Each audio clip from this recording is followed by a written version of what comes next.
Last week, in the Long War, we had a major war between Vampire Coast and Ulthuan. Ulthuan, who is secretly allied with the Dark Elves, are preparing a strike against the Vampire Coast to finish them off once and for all. Cathay confederates and grows very big, and the old world in a state of a powder keg. First, we've got Cathay, who has been a major source of anxiety with their explosive confederations, but knowing Cathay, such wide growth would leave little money for building up the economy. They finally decided to chill and build up internally. During this time, the nearest player close to them is either an ocean or 2 mountain ranges and a massive valley away, so might as well. Speaking of the nearest players, Dwarfs confederated Zufbar to create natural borders with Kislev. Everything looks fine and a military alliance between Kislev and Dwarves has been established. However, Dwarves make it clear in the event of a war between Kislev and Bretonnia, Dwarves will not support either side. Dwarves in the south have been dealing with Queek's nonsense since the last session, and finally have the armies consolidated to do something about the rat problem for once and for all. The southern region is sparsely populated, and besides the Misty Mountains region, it is easy to take. While the Thunderdome was engaging Cetra, Dwarves took out the Beastmen, Rats, and Wurzag. The communication is still broken down between Cetra and Dwarves. While Dwarves were busy with that, looks like Thorak Ironbrow was busy sharpening his blade, and just at the end of the session, decided it was Kawabunga time and waged a blitzkrieg against Cetra. Speaking of which, Cetra had a few technical difficulties, to say the least. In the past few sessions, he had crashes that for some reason required him to slowly restart his computer. At which point we asked him about his computer temperatures, and he said, "Oh, do not worry, the fact that my GPU can boil water is literally normal." When we explained to him that, no, it is not, he ignored our warnings and in the next crash had disappeared without a trace and has not appeared since. This was unfortunate because in this exact session is where AI had enough of his shenanigans and decided to attack from all sides. While the map may show that he pretty much stayed the same, a lot of his forward armies were divided and were destroyed by the AI.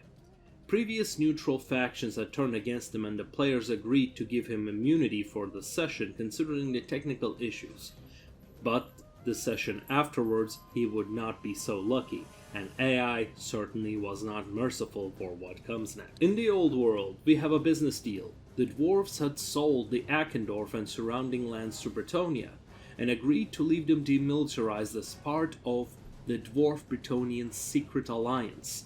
This deal naturally raised some eyebrows and created two theories amongst players. One, either Bretonnia threatened the Dwarves and Dwarves capitulated, or two, the Dwarves and Bretonnia are secretly allies. Regardless, the borders between Bretonnia and Kislev are growing ever closer, and there seems to be no sign of a border agreement between the two, while Dwarves are staying quiet about the border deals in the south.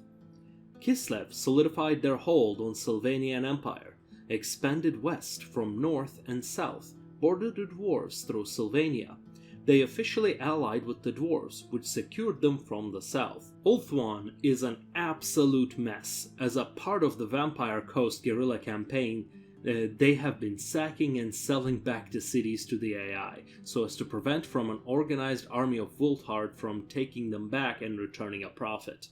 We have seen quite a few battles between these two players, and in the end, while Ulthuan was pushed out of Ulthuan with only province left, he managed to take an army and take Vampire Coast's starting province, Galleon's Graveyard, in the middle of the ocean. As most players would know, losing your starting province can be a devastating blow to most factions. Vampire Coast, which continued to wage a guerrilla strategy, kept running away from Ulthuan's superior army. The chase continued until the Dark Elf fleets finally appeared on the horizon, heading straight for the Vampire Coast provinces in Ulthuan. Things are certainly looking bleak for the Vampire Coast, but they have been seeking aid from other parties, and a mysterious benefactor had answered their call. Ulthuan has certainly fought well against the Vampire Coast and Ulthuan, Even though they lost some provinces there, they managed to consolidate power in Lustria, build up their cities, and take out some guerrilla sacking armies in the process that were still in Lustria. Dark Elves continued to grow unopposed towards south, and with some of their forces heading to Ulthuan.